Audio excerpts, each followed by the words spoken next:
Hello viewers, কেমন আছেন সবাই? ডিজাইন পেজ চ্যানেলের পক্ষ থেকে স্বাগত জানাচ্ছি আজকে নতুন একটি ভিডিওতে। গত পর্বে আমি দেখিয়েছিলাম কিভাবে ফিশ বোলের উপরে আমরা ডিজাইন করতে পারি। সেটি একটি জটিল প্রক্রিয়া ছিল যেহেতু রাউন্ড শেপ এবং আউটলাইনারও কন্ট্রোল করা একটু কঠিন। তারপর আমরা এটি করেছি, আশা করি আপনারাও চেষ্টা করেছেন। আজকে আমি এটি রং করে দেখাচ্ছি, এটাকে আমি কালার অ্যাপ্লাই প্রসেস বলি।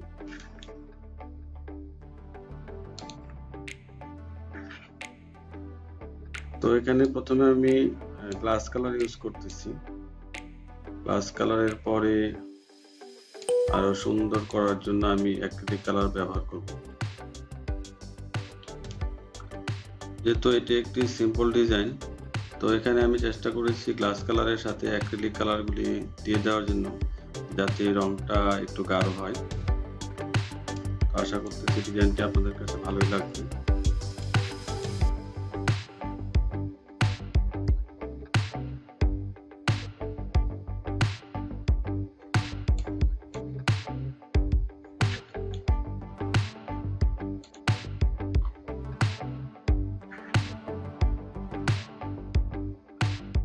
তো এখানে গ্লাস কালার আমরা যখন অ্যাপ্লাই করতেছি, এখানে জিনিসটা খেয়াল রাখতে হবে, যেহেতু আমরা রাউন্ড শেপের উপরে কালারটা অ্যাপ্লাই করি, তো এটি গড়িয়ে যাওয়ার সম্ভাবনা আছে। তাই প্রথমে অল্প করে গ্লাস কালার অ্যাপ্লাই করে নিতে হবে, তারপর শুকিয়ে গেলে আবার একটি সেকেন্ড লেয়ার দেওয়ার চেষ্টা করতে হবে। এবং দেখতে পাচ্ছেন পুরো ফিশ বোলটি আমি হাতে নিয়ে নিয়েছি। এটি মোটামুটি একটি ওজন আছে, সেজন্য করার সময় একটু কষ্টসাধ্য হবে। আর আপনি এটি সারফেসের উপর রেখেও করতে পারেন, বা আপনি যে টেবিলের উপর কাজ করতেছেন সেখানে রেখেও করতে পারেন, তাহলে আপনার জন্য একটু ইজি হবে এবং পরবর্তীতে এটি আবার উল্টিয়ে নিয়ে আবার করতে পারেন। আমি এখানে একটু ফাস্ট ফরওয়ার্ড করে দিচ্ছি, তাহলে ভিডিওটি একটু লং হয়ে যাবে।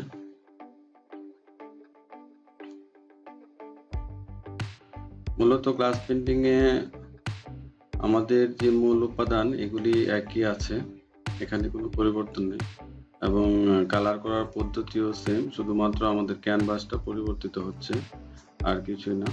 আর আপনার ডিজাইনে যদি আইডিয়া থাকে বা আপনি যদি কোথাও থেকে যদি ইন্সপিরেশন নিতে পারেন, তাহলে সেই অনুযায়ী আপনি আপনার গ্লাস পেন্টিং চালিয়ে যেতে পারবেন।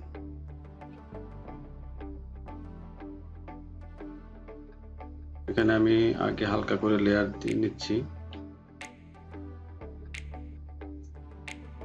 আর কাজ করার সময় হাতের পাশে আপনার টিস্যু পেপার, কটন বাডস, প্রয়োজনে রং ওঠানোর জন্য ব্লেডও ইউজ করতে পারেন শুকিয়ে যাওয়ার পরে। আমি মাঝে মাঝে শুকিয়ে যাওয়ার জন্য একটু সময় দিচ্ছি, নাহলে করা সম্ভব হবে না।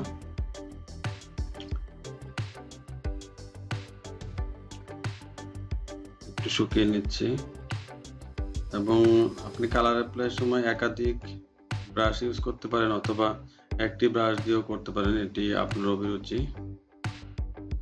একাধিক ব্রাশ ইউজ করলে সেগুলি আপনার পরিষ্কার করে রাখতে হবে প্রতিটি কালার করার পর।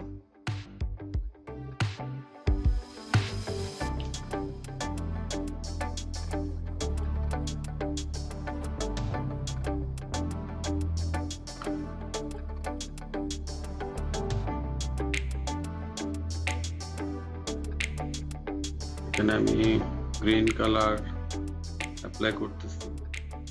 এখানে আমি অ্যাক্রিলিক কালার নিলাম। অ্যাক্রিলিক কালার দিলে ডিজাইনটা একটু গাঢ় দেখাবে, কালারগুলি একটু উজ্জ্বল এবং গাঢ় দেখাবে। এবং অ্যাক্রিলিক কালার পরে আমরা একটি লেয়ার ইউজ করতে পারি, এটাকে ভার্নিশ বলে। ভার্নিশ দেওয়া হয়ে গেলে এটিতে ধুলাবালি পড়লেও আপনি মুছতে পারবেন, অথবা ভিজিয়েও এটাকে মুছতে পারবেন, কিন্তু কালার ব্লিড করবে না বা এখান থেকে আপনার রং উঠে যাবে না।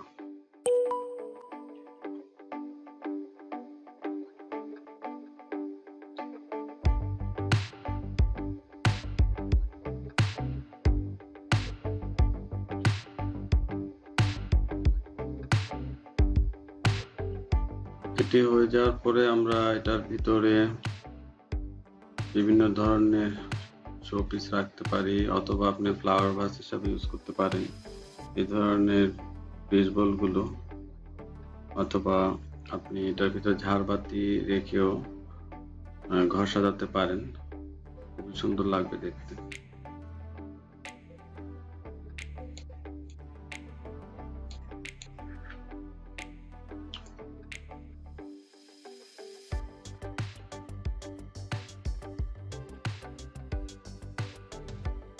পরবর্তী ভিডিওতে আমি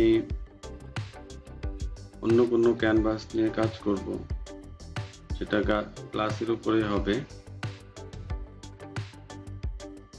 কারণ আমরা যেহেতু গ্লাস পেইন্টিং এর মূল ধারণাটি পেয়ে গেছি, সেহেতু আমরা এখন যে কোনো ক্যানভাসকে গ্লাস পেইন্টিং এর ক্যানভাস হিসাবে ইউজ করতে পারি এবং কালার অ্যাপ্লাই করে নিত্য নতুন ডিজাইন তৈরি করতে পারি। কালার ইন্সপিরেশনের জন্য আপনারা পিন্টারেস্ট, ইনস্টাগ্রাম ব্রাউজ করতে পারেন, সেখানে গ্লাস পেইন্টিং এর বিভিন্ন ধরনের ডিজাইনের আপনি অনুপ্রেরণা নিতে পারবেন এবং নিয়ে সেগুলো দেখে দেখে আপনারা প্র্যাকটিস করতে পারবেন। আজকের ভিডিওটি এখানে শেষ করছি। আমাদের পরবর্তী ভিডিও দেখার আমন্ত্রণ রইল। ভিডিওটি কেমন লাগলো তা কমেন্টস করে আমাদেরকে জানাবেন। ভালো থাকবেন সবাই। আল্লাহ হাফেজ।